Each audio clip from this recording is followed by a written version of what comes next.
Fala família de paz, tudo bem com vocês? Estamos agora no Divan #3, nosso terceiro programa no ano. Hoje um programa muito especial, nós vamos falar sobre um tema importantíssimo, né? O nome do tema é emoções e eu estou aqui com uma convidada especialíssima, né? Que me deixa muito emocionado, né? E vem me deixando. Ela que foi a única noiva na história a fazer uma dinâmica de grupo durante os votos, certo? Minha digníssima esposa, Rebeca Kessler, ou melhor, Rebeca Costa, né? Tudo bem, Rebeca? Olá. Obrigado pelo convite, né? É um programa muito especial, pelo jeito. Obrigado pelo convite, é um tema muito importante, né? Então, estou feliz de estar aqui para falar sobre essa temática. Gente, minha esposa Rebeca é formada em psicologia, né? Ela se formou no ano 2017. Ela, durante a graduação, se direcionou no estágio para a avaliação psicológica e também tem pós-graduação em neuropsicologia, né? Ela trabalha também com orientação profissional e vocacional e tem um trabalho também muito direcionado para adolescentes, tá bom? E eu já queria saber aqui de você, sobre esse tema que a gente tá trabalhando, um tema tão caro, né? O que seriam emoções? Ok. Antes de a gente falar, né, sobre o que são emoções, eu primeiro chamo vocês, na verdade eu faço um convite, né, para vocês se perguntarem, será que eu realmente conheço as minhas emoções? Porque assim, as emoções estão no nosso discurso no dia a dia. Então, aquilo que eu vou falar, aquilo que eu vou fazer, tudo envolve emoções. Pode parar para perceber, Alex. Tudo envolve emoções. E sempre as emoções estão nos afetando. E quando eu falo de afeto, não é um afeto assim negativo, né? Eu falo de um afeto negativo e um afeto positivo. E as emoções, elas vão me transpassando durante o dia a dia, né? Será que eu realmente conheço?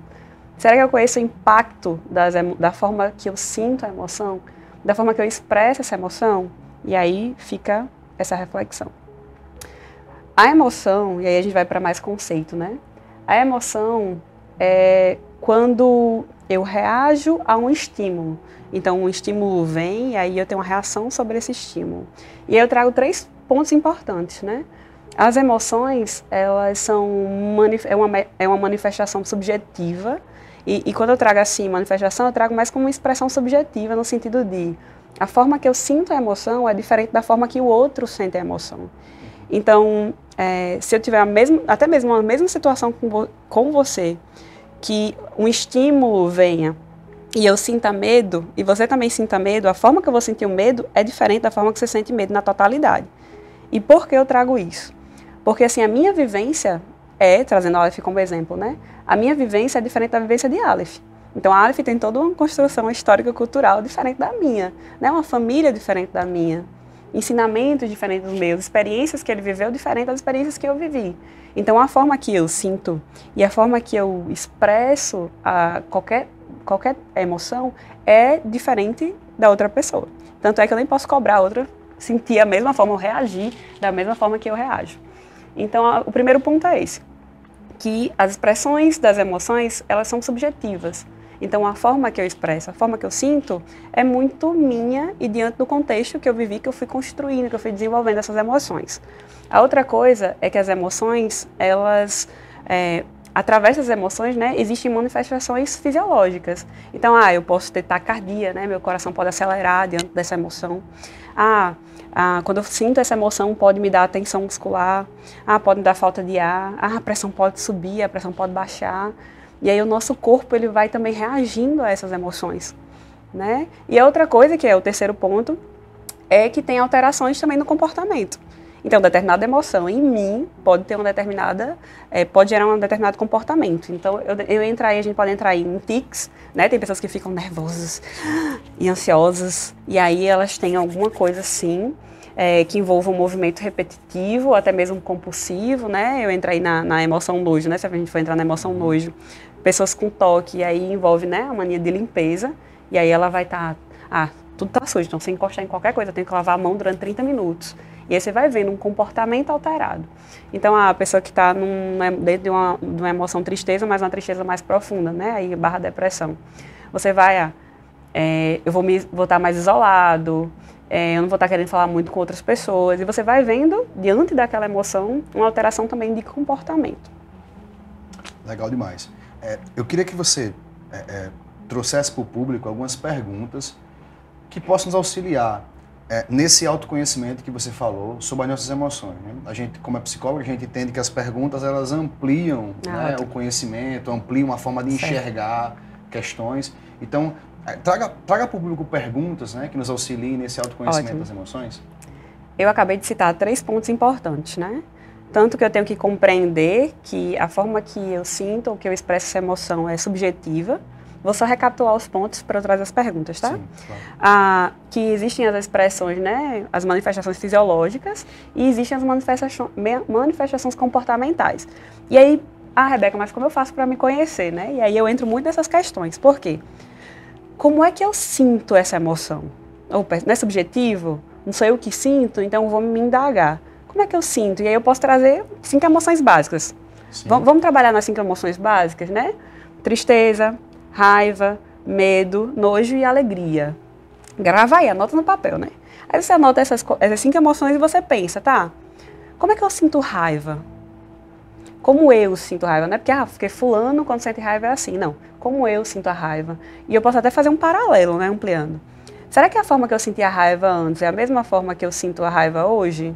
Ou será que teve um evento que fez eu piorar a minha raiva, ou amenizar a minha raiva? E, gente, isso é autoconhecimento, eu estou me conhecendo. Eu estou perguntando, mas eu estou trazendo para vocês uma forma de você ampliar a sua compreensão sobre você. Isso é autoconhecimento. Então, então eu tenho que entender como eu sinto essa emoção. Antes de entender o que é emoção, mas como eu sinto essa emoção. O segundo ponto é como o meu corpo sente essa emoção, que entra na manifestação fisiológica. Né? O que eu sinto? Será que eu sinto falta de ar? Não, Rebeca, é só uma tensão aqui. Ou não chega a sentir muita coisa não, é mais tranquilo. Por que isso? Porque se você identificar muitos pontos, você vai se perguntar, que aí a gente vai para a próxima pergunta. Será que essas manifestações fisiológicas, ou a forma que eu sinto, está trazendo prejuízo para a minha qualidade de vida? Porque se trouxer prejuízo para a sua qualidade de vida, você vai precisar de ajuda. Você vai precisar de ajuda, tá? Então, o primeiro ponto é eu me perguntar como eu estou manifestando / sentindo essa emoção. O segundo ponto é como ela se manifesta. Como é que essa emoção se manifesta em mim? E o terceiro ponto é como isso está atingindo o meu comportamento. Né? Como eu falei da tristeza, né? Será que eu estou me isolando? Será que eu não quero falar com as outras pessoas? Será que entrando mais no medo, né? Será que está me gerando alguma fobia que eu não consiga ir no shopping, não consiga fazer um passeio com minha família porque tem outras pessoas perto? Então, gente, esses 3 delineamentos, né, que eu estou dando para vocês, esses 3 vieses, é muito importante para você se autoconhecer. Então, eu acho aí que, se eu fosse você, eu já puxava um papel, né? E já começaria a anotar para se investigar, certo? Para se investigar. Massa, legal. Eu tava lembrando, Rebeca, do filme Divertidamente, né? Que ele relata muito bem as 5 emoções. Eu até indico o pessoal de casa assistir o filme. Verdade. Né? É um filme que aborda aí as 5 emoções. As 5 emoções, elas ficam na mente da personagem principal, né? Então é um filme muito bom para assistir. Eu indico até para os adultos assistirem, né? Ou então os pais assistirem com os filhos, né? É um filme muito legal.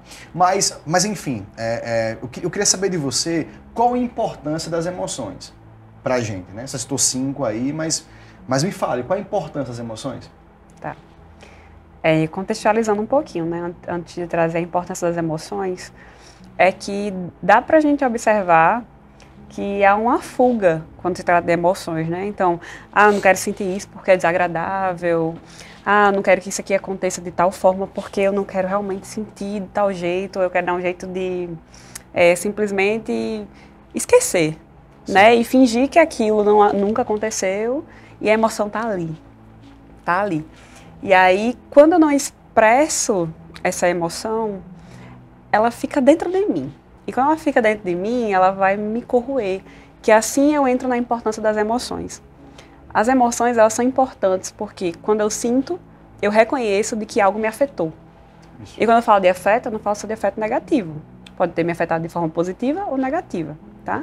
Mas me afetou, então eu identifico, essa situação aconteceu e me deixou triste. Por que me deixou triste? Porque aquela situação não fez bem para mim. E aí eu identifico que aquilo não me deixou bem. E aí logo eu fico triste. Então há uma situação de perigo. Uma situação de perigo, que pode ser, obviamente, real ou distorcido, mas digamos uma situação real. Né? Então eu sinto medo. E aí eu me preparo para lidar com aquilo. Então, a importância da emoção é que eu preciso dela para viver bem. Mesmo que a forma que eu sinto ela não seja tão agradável. Eu falei 5 emoções, e pode perceber que uma é a alegria. E a alegria, você sente a alegria de uma forma muito prazerosa. Só que quando a gente vai para as 4 restantes, a gente às vezes não quer muito sentir porque são tidas como desagradáveis. Só que eu tenho que compreender a importância de cada emoção. E de modo geral, elas são importantes porque eu identifico aquilo que me transpassou, aquilo que aconteceu comigo, que me gerou algo, mas o melhor das emoções é que eu não guardo para mim. Cada emoção ela foi feita para ser expressa. Então, se eu sinto tristeza, eu expresso a tristeza. Então eu choro, eu fico um pouquinho mais isolado, eu fico reflexivo, né? Então, assim, quando eu sinto raiva, e aí eu quero me comunicar, eu quero trazer para o outro que ele me deixou indignada, ele me feriu também. Né? Ou tá tentando romper algo que eu acredito, ou que eu defendo a minha moral, a minha ética, enfim. Então, cada emoção é para isso. A importância geral, né, de cada emoção é tanto para eu sentir, para eu identificar algo que aconteceu comigo ou com outro, ou também, na verdade, né, e também para eu expressar, para eu colocar para fora aquilo que aquilo que me acometeu. E você citou um pouco sobre essa questão de cada ponto das emoções citadas, né, da tristeza, da raiva. Eu até lembrei de uma frase que a gente faz muito parte do contexto do Brasil, né? Engula o choro, quando você bate no filho. Engula o choro, né? A coitada da criança leva uma pisa e ainda tem que engolir o choro depois, né? Eu lembro que até que a psicóloga Edith, né, nossa comandante, ela falou sobre isso um pouco no outro divã hashtag 2. Mas o que me chama a atenção sobre essas questões, Rebeca, que você falou, é como a gente pode lidar com as nossas emoções, né? Pensando nisso. Você falou da importância, mas como é que a gente lida, né? Como a gente administra as nossas emoções? Entendi. Antes de falar como lidar, eu vou fazer o gancho com a tua fala do engolir o choro.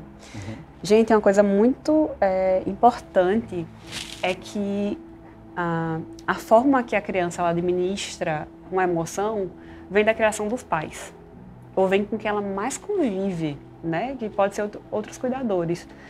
Então, se eu ensino a criança a engolir o choro, você acha que ela vai crescer e ser um adulto o quê? Provavelmente ele vai estar mais acumulando do que propriamente buscando administrar aquilo que sente. Então, quando a gente vê um adulto, né, não sabendo administrar muito bem, pode puxar um pouquinho, né, para a história dele, a nível de passado, e a infância e adolescência, que vai ter pontos ali importantes que vai trazer a explicação do porquê a pessoa age daquela forma ou trata aquela emoção daquele jeito. Então, e aí vai para os pais, né? Essa fala vai mais para os pais. E aí como a gente tem que ter cuidado, né, em ensinar os nossos filhos a administrar. E uma informação que é muito, muito boa é que a primeira coisa que eu tenho que compreender para eu criar bem um filho voltado para a questão emocional é que ele tem que ver eu sentindo a emoção. Sim. Ele tem que ver. Né? Então, Rebeca, porque eu choro, eu vou para dentro do quarto para o meu filho nem ouvir. Aí você acha que essa criança ela vai lidar como quando ela vai sentir a tristeza? Provavelmente ela vai se esconder. E você vai ficar, não identifico que meu filho está passando por isso não. Né? E aí você vê já e se torna adolescente, pode entrar num quadro depressivo, porque tem mais a guardar do que propriamente a falar e trazer essa emoção. E aí a primeira coisa que eu trago para os pais é isso, é que expresse as emoções de forma, né, obviamente, mais adequada possível na frente dos seus filhos. Então, quando você está triste, mostre a tristeza para a criança, né? Então, fique triste na frente da criança. E se ela lhe perguntar, da forma que dá para ela entender, claro que a gente não expõe tudo, né? Porque a gente não vai interromper o processo de inocência da criança. Sim. Mas minimamente da forma que dá para falar, mas que trazer, mamãe fica triste também. Opa, mamãe está agindo assim, de forma mais, né, dura, porque a mamãe sente raiva.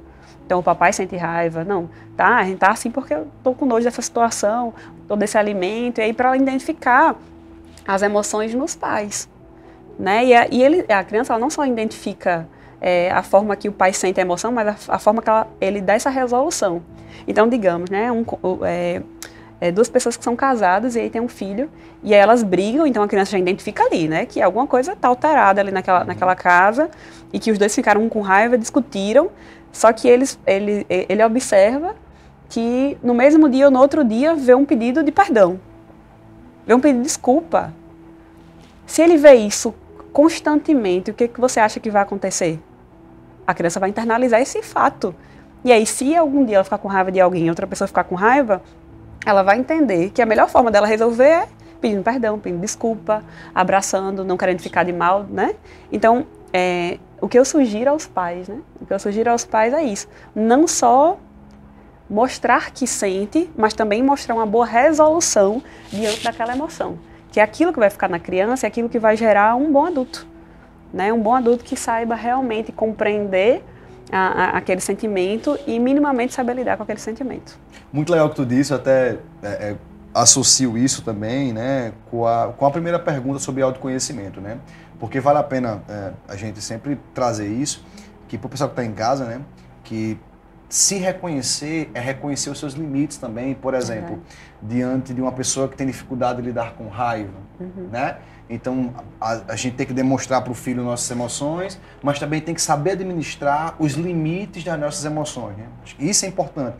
A tristeza da mesma forma também, né? Por exemplo, você demonstrar a tristeza para o filho, sim, mas existem momentos de tristeza que são muito específicos, né? Isso. Então, é importante que esses momentos sejam vividos de maneira mais solitária, ou seja, é importante que exista em cada ser humano um comportamento de solitude.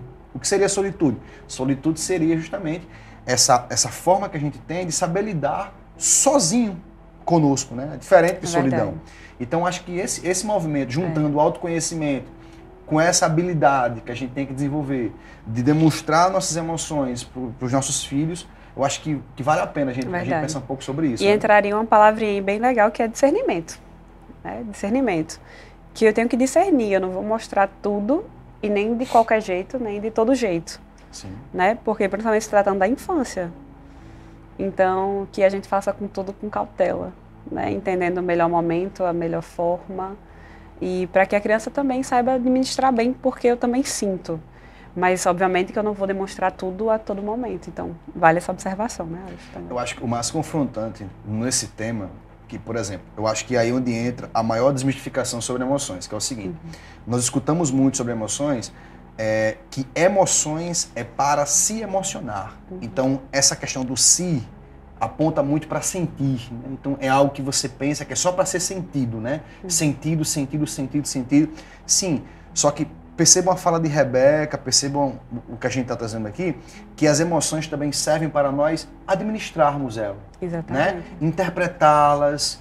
E aí onde entra, por exemplo, algumas demandas emocionais que a gente possa ter e que elas precisam ser trabalhadas em terapia. Né? Como assim? Por exemplo, digamos que a gente tem uma raiva muito específica, digamos que a gente tem uma tristeza muito específica. Então é importante que isso também seja aprofundado até em terapia, né? Quando você percebe que certos assuntos mexem muito com você emocionalmente. Então aí eu acho que vale a pena o pessoal refletir que é a hora de você procurar ajuda profissional. Então aí a gente viu a importância também de administrar as emoções e não somente sentir, né? E dá pra gente fazer um paralelo a isso, voltando para a tua pergunta que eu ainda não respondi, né? Que é como eu lido com minhas emoções. E aí eu trago 3 pontos também muito importantes, que já dá para ligar, né, plenamente com aquilo que você falou. E para a gente ser casado também, gente, a gente acaba conversando bastante, até o discurso parece, né? E aí, quando você falou assim, sentir. Sentir já é o primeiro ponto. Eu já fui deixando algumas coisinhas para vocês perceberem, né? Que a primeira coisa, se eu quero lidar bem com aquela emoção, eu tenho que senti-la. E aí eu trago a tristeza como exemplo. Né? Às vezes a gente entende o quê? A bloquear. E aí eu trago esse exemplo para ficar bem claro. Eu bloqueio, porque por aquele sentimento, aquela emoção traz um sentimento desagradável, aí eu tendo a rejeitá-lo. Só que mesmo que eu rejeite ele, né? E a rejeição às vezes vem porque eu tenho medo de sentir demais. Então vai que eu sinta demais, vai que dá uma depressão, vai que acontece alguma coisa, vai que... E aí fica aquele susto enorme de sentir. Então, se eu sinto já um pouquinho, eu já quero bloquear. Só que quando eu bloqueio, ao invés de evitar sentir demais, faz com que só demore um tempo para sentir demais. Isso. Então, eu bloqueio, e quando eu bloqueio, aquilo fica se acumulando dentro de mim. Sempre alguma coisa vai acontecendo, outra coisa vai acontecendo. E aquilo vai se agravando. E aí nem tem a possibilidade, vai se agravar. né? Vai se agravar. E quando agrava, se torna intenso. E não só adoecedor para a minha saúde mental, mas também adoecedor para o meu corpo. Porque existe a questão da psicossomatização, né? Isso. Então, aquilo que me machuca por dentro, meu corpo vai começar a manifestar que tem alguma coisa errada. E aí que existem as manifestações fisiológicas e também as manifestações de comportamento, né? Então, a primeira coisa que eu tenho que entender para a emoção é que eu tenho que sentir ela. Então, a tristeza, eu tenho que sentir a tristeza. Eu tenho que permitir chorar, sim. Eu tenho que... Até o luto, né? Eu tenho que... O luto é necessário. É um exemplo muito interessante. Né? É necessário, a tristeza é necessária. Eu preciso derramar aquilo. Eu preciso colocar aquilo para fora de alguma forma. Então, a primeira coisa que eu preciso é sentir. Só que aí a gente entra no segundo ponto. Eu não sinto só por sentir. Isso. Porque se eu sinto só por sentir, vai virar um sentimento muito profundo, né? Digamos que é um poço sem fim. E eu vou me inundar só naquele sentimento e eu não vou conseguir sair dali. Só se tiver realmente uma mão externa, né, que me puxe daquele sentimento, daquela profundidade daquele sentimento. Então, o correto é eu permitir sentir, mas eu permitir sentir para eu compreender. Isso. E aí entram as perguntas, né? Por que eu sinto isso? E aí vem as questões mais específicas, né? Por que eu sinto tristeza quando fulano faz isso comigo? Será que é porque qualquer pessoa que fizer isso ou falar isso eu sinto tristeza? Ou é só aquela pessoa? Né? Será que essa atitude me deixa com raiva? É uma atitude que qualquer pessoa faria? Ou é porque me remete a algo que eu passei com meu pai ou com minha mãe na infância? E aí vem os porquês. Né? Por que eu sinto isso? Porque eu sinto isso com essa intensidade. E aí eu gosto de trazer, né, o bom exemplo de um copo. Eu derrubo um copo, eu moro com alguém em casa, seja meu pai, minha mãe, meu tio, seja um cônjuge, enfim. E eu derrubo o copo no chão e alguém me grita de uma maneira assim, que esbraveja muita ira. E aí eu pergunto, será? E aí eu retiro, né, gente, o copo, sem ser um copo de família, sem ser um copo de... um copo muito caro, né, que aí, né, quem tem sabe a importância. Mas digamos assim, que você lança uma raiva muito grande, que para aquele momento, para aquela ocasião, não é tão adequada aquela raiva, é uma raiva demais. E aí vem a pergunta, né? Será que é aquela raiva que eu transmiti para o outro, só diante de um ato de derrubar um copo, foi realmente só pelo copo? Ou é porque eu já venho guardando aquela raiva daquela pessoa há muito tempo? E aí quando acontece esse simples ato, eu lanço a minha ira com toda a força. Quando você quebra um copo, você está querendo quebrar o quê, né? É essa pergunta que fica também às vezes. Quando você dá um soco na parede, quando você dá um soco na porta, você está querendo bater em quem? E aí já é outro paralelo, né? Porque quando eu estou falando no caso de outra pessoa que vê alguém quebrando o copo. Uma outra pessoa vê outra pessoa quebrando o copo. Entendeu? Mas também nesse... Vê a cena, né? Isso, eu vejo a cena de alguém quebrando o copo e eu lanço para ela essa raiva. Uau. Entendeu? É disso que eu estou falando, nesse sentido. Mas também, se eu estou com raiva e eu esbravejo de uma forma, opa, não está sendo adequado. Sim. Tá? Mas isso também é para observar, tipo, como é que eu estou sentindo isso, né? Será que está saindo de uma maneira realmente que eu deveria sentir? Tá? Mas eu estou falando realmente nesse sentido quando eu vejo o outro e aí eu lanço uma raiva muito forte sobre esse outro, que às vezes não condiz com a situação. Não condiz com a situação. Ela fica muito exagerada para o contexto, né? Exatamente. E na verdade traz mais sobre mim. Revela mais de mim. Revela mais de mim, entendeu? Nesse sentido. E aí eu começo a me questionar. Por que eu fico com tanta raiva de fulano, que às vezes fulano nem me faz raiva, mas eu fico, fulano, não toque nisso desse jeito, fulano, não faça isso dessa forma, fulano, tarará. E às vezes a pessoa não está nem fazendo algo para me provocar raiva, eu sinto. Então eu tenho que pensar, né? Por que eu sinto essa raiva? Por que essa intensidade? Por que com essa pessoa? Será que isso me remete a algo que eu passei no passado? E eu estou transmitindo para essa outra pessoa que essa pessoa não tem nem culpa de nada. Entendeu? Então a gente tem que pensar sobre isso. Então, só recapitulando. Eu sinto, mas eu sinto, além de colocar, externalizar e não ficar guardando só para mim, além de ser bom sentir por causa disso, eu também sinto, mas no intuito de compreender. Sim. Porque se eu bloqueio sentir, gente, se eu bloqueio sentir, a chance de eu tentar compreender é quase zero. Porque se eu já estou tentando não sentir, eu já estou tentando me afastar do sentimento. Então eu não quero nem pensar porque eu estou sentindo, eu só quero ficar distante disso e dormir, fazer algo alegre, tentar encontrar um paliativo e fazer alguma coisa que me tire, só que a tristeza ali dentro de mim. E ali a raiva dentro de mim, e ali aquilo dentro de mim me corroendo, entendeu? Então o intuito não é estar lá não é sentir só por sentir, mas é sentir para eu compreender. E aí que compreender o segundo ponto. E o terceiro ponto é eu sinto, eu compreendo. E por que eu compreendo? Eu compreendo para eu entender se eu consigo lidar. E aí vai, tá? Aí no lidar tem duas ramificações. Eu consigo lidar sozinho? Se eu consigo lidar sozinho, lide sozinho. Porque como eu não permito sentir, como eu não permito compreender, às vezes é uma situação que eu consigo lidar e eu não lido porque eu não permiti que as coisas acontecessem. Que eu compreendesse a situação. Então eu trago um exemplo. Briguei com alguém. Briguei com alguém. E às vezes, eu conseguindo, tá, peraí, às vezes eu não identifico, né, o sentimento, mas eu penso, tá, por que eu tô triste? Ah, eu tô triste porque eu tinha um amigo de 10 anos, muito amigo meu, e a gente brigou por uma coisa dessa. Ah, por isso que eu tô triste. Porque fulano veio, sei lá, viajou de um canto para outro e ele veio, tá aqui de volta no meu convívio, e aí por isso que eu tô com esse sentimento de tristeza, porque eu não vou nem poder ver meu amigo, porque a gente brigou. E aí só trazendo como exemplo, né? Então a pessoa identifica que, eu tô triste por causa disso. E se questionou também, compreendeu que é por causa disso. Então ela sentiu a tristeza, ela compreendeu a tristeza, e ela pensa, será que se eu for até ele, conversar com ele, a gente não consegue resolver? Pode conseguir. Então isso cabe a quem? Isso cabe a mim. Então eu posso tentar resolver a situação. Isso é um exemplo de vários outros que pode ser o seu caso. Né? O caso de quem está assistindo aí. Agora, Rebeca, e se eu não consigo lidar? E se eu faço todo esse percurso? Rebeca, eu sinto, eu busco compreender, mas quando eu vou para lidar, ou então eu não consigo sentir, ou então eu não consigo compreender, ou então, e lidar muito menos, o que é que eu faço? Tentei todo esse percurso, porque assim, eu não estou aqui à toa, né? Se eu estou aqui e eu cheguei até você, é para você tentar. Eu trago isso já, assim, né? Nos ambientes que eu tô, que eu vou e que eu falo, eu trago isso, né? À toa, a gente não tá em algum canto à toa. Então, se eu tô aqui e eu trago pra você assim, né? No e cru, tente. Rebeca, eu não consigo, mas tente, só tente. Tente sentir, tente compreender e tente lidar. Se chegar num ponto que você observa, né? Que é a segunda ramificação, que não consegue lidar, você vai ter que lidar com o outro. E que outro é esse? Uma rede de apoio. Isso. Aí a gente levanta a rede de apoio. Né? E a rede de apoio nada mais é do que alguém que eu possa me apoiar.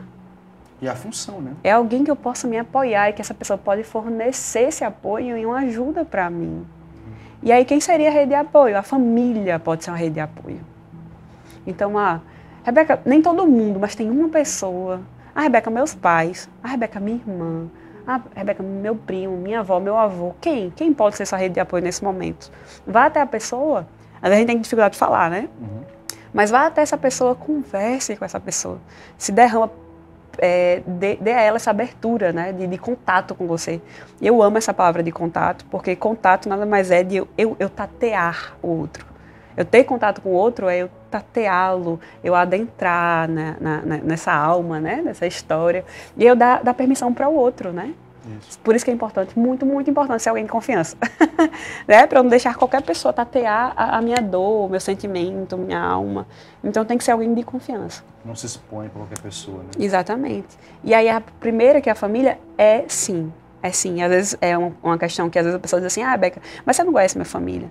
E aí eu sempre levanto, né, a questão, será que realmente é a sua família que não é uma rede de apoio ou você que não permite que ela seja uma rede de apoio? E aí a gente tem que trazer essa pergunta e responder, né? E aí responder. E a segunda coisa podem ser amigos. Amigos pode ser uma rede de apoio. Né? Lembrando que nem tudo a gente fala para todo mundo. Né? Mas se naquela situação você observa que você tem um amigo da sua confiança, ele pode ser uma rede de apoio. Então a gente tem a família como uma rede de apoio, né? Sabendo utilizar essa rede de apoio, eu utilizo muito bem.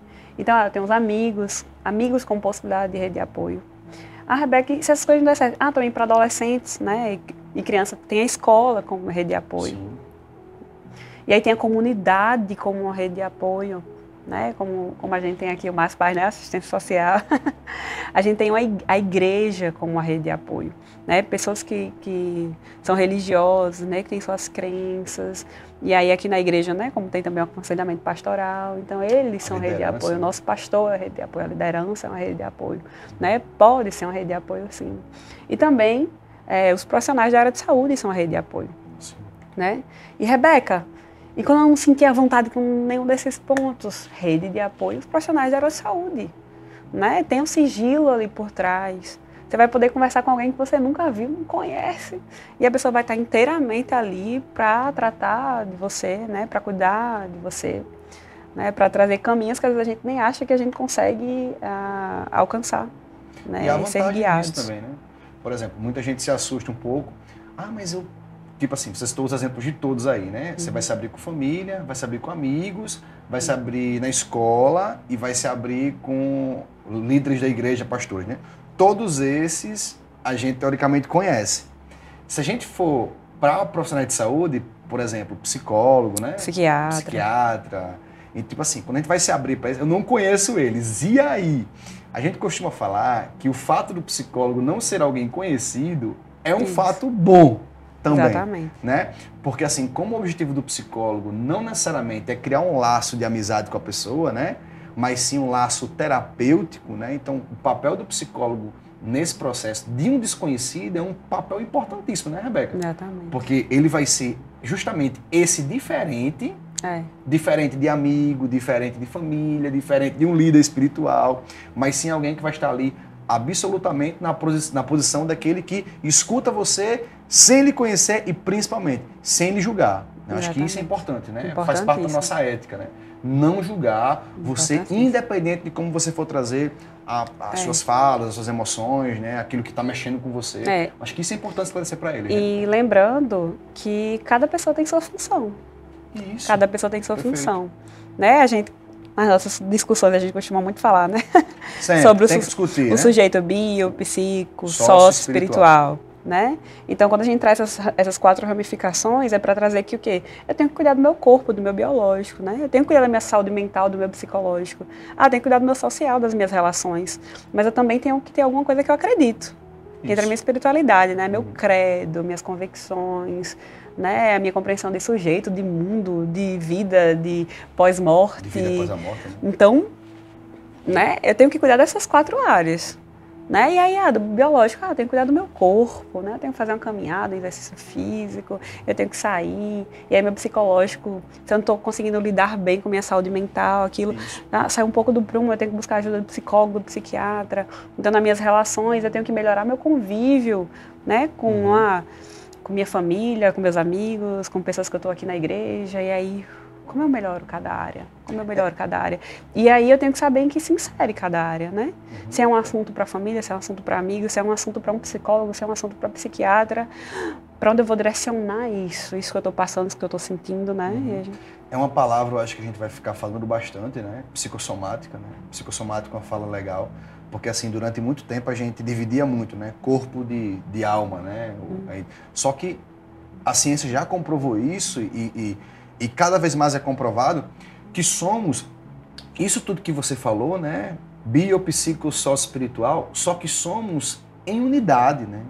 Então, ou seja, isso tudo somos nós. Então, essa fragmentação é apenas uma forma de entender as áreas especificamente. Mas somos tudo isso. Elas se relacionam e relacionam juntas. E o nosso foco é conseguir relacionar elas bem. Né? Lembrando que a gente não vai estar bem em todas as áreas sempre. Porque trazendo alegria, né? Aí. Isso. O problema, às vezes, da emoção da alegria, que a gente fica, né? Mas e a alegria? Qual é o problema da alegria? Onde está o lado desagradável da alegria? E eu trago para vocês. O ponto desagradável da alegria é quando eu busco ela incessantemente. Isso. A ponto de eu não entender que eu vou passar assim por aflições. Vou passar assim por problemas e eu busco tanto essa felicidade. Sempre, a todo tempo e a todo momento, que quando acontece alguma coisa que me tira ela, eu desabo. Eu saio de mim, eu perco minhas forças, meu jeito, eu perco tudo ali naquele processo. Por quê? Porque eu só vejo aquilo. E eu não compreendo que a minha homeostase, né, o meu equilíbrio é assim, ó, oscila. Não é uma coisa constante, não é uma alegria constante. Eu tenho um dia de alegria, eu tenho um dia de tristeza, tem momentos que eu tenho que estar com medo. E aí eu trago uma fala que é muito, muito, muito importante, né? Vamos lá. Um exemplo. Cada emoção, ela tem seu momento de ser sentida. Isso. Por isso que cada uma tem sua importância. Se vier um cachorro bravo correr atrás de mim, eu vou acionar a alegria? Ele vai me pegar. Eu vou acionar a tristeza naquele momento? Não, gente, é o medo que aciona mesmo. Sentar e chorar, né? É o medo que aciona, né? Dá o pico de adrenalina, eu corro, eu vou para um canto, eu escapo, Né? Então, eu vejo... Você pode estar cansado como tiver, mas se ativar o medo, você sai correndo na hora, né? Exatamente. Então, tem momentos que aquela emoção é propícia. Então, eu tenho que sentir tristeza naquela emoção não, chega. Eu tenho que sentir... Momento, né? Eu sinto tristeza naquele momento porque eu preciso refletir aquele momento. Né? Não é à toa que a gente reflete muito mais em um enterro do que numa festa. Exatamente. Porque uma festa tende mais a euforia, a alegria.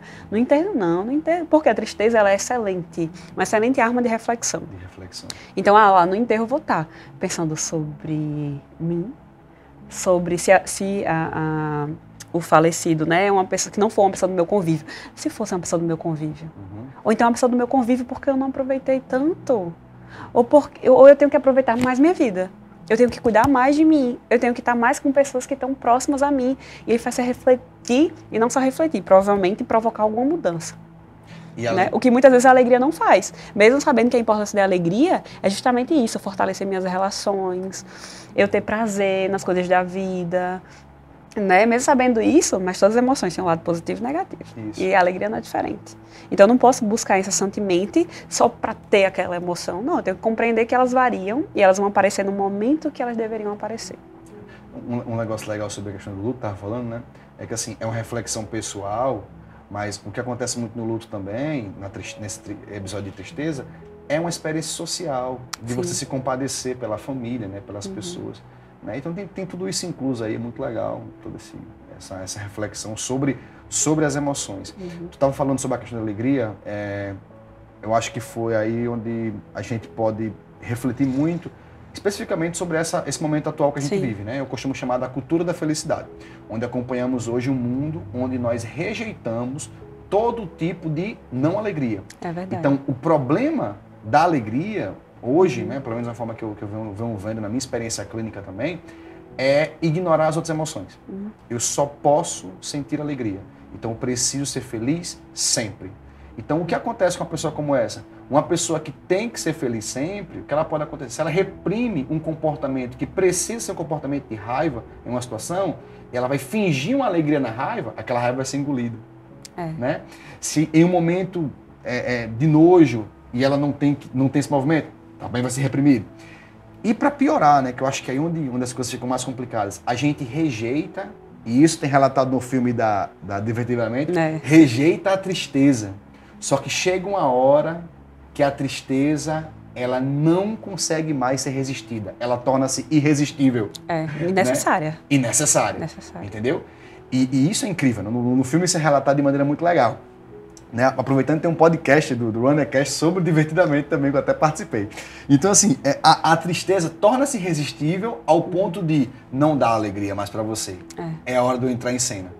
E se eu insisto em não permitir que essa tristeza ela não entre em cena, aí sim que essa questão psicossomática, né, emocional que vai para o corpo, vai ser colocada de maneira mais forte, né? Por exemplo, uma pessoa que está destruída em casa, mas que no Instagram, né, Rebeca? Perfeita, vida plena. E assim, é impressionante como escutamos isso, né? Eu acho que principalmente no público que você conhece muito, que é o público adolescente, né? O quanto que essa coisa superficial, né, de fingir uma coisa que não é, ela tá ali. Por quê? Porque resistimos à tristeza, né? Resistimos à tristeza que é necessária. Entende? Exatamente. E a gente tem que ter cuidado com isso, né? Tem que ter muito cuidado com isso. Então, quando a gente fala de emoções, a primeira coisa que, se você ficar com isso, eu já fico feliz. Que é assim, eu tenho que compreender que cada emoção ela tem sua importância. E eu não devo rejeitar nenhuma emoção. E eu não devo ensinar a ninguém a rejeitar a emoção. Né? Mas, ao invés de rejeitar, eu tentar compreender como é que ela está funcionando em mim. E se ela está dificultando ou interferindo na minha qualidade de vida. Porque senão ela vai precisar ser ajustada. Ela vai precisar ser ajustada. Né? E aí a gente tem que realmente parar para refletir sobre isso. Pelo que eu percebi, as emoções, a gente tem... Ela tem a sua importância, ou seja, a gente tem que entender que ela é importante. Isso. Cada uma tem o seu tempo para ser vivido e precisamos saber administrar. Pelo menos essas três coisas eu guardei aqui, né, do que você falou, achei muito legal essa questão toda, muito interessante mesmo. Bem, Rebeca, muito legal, mas eu queria que você compactasse um pouco o que a gente já conversou aqui hoje, né? Fizesse um fechamento aí.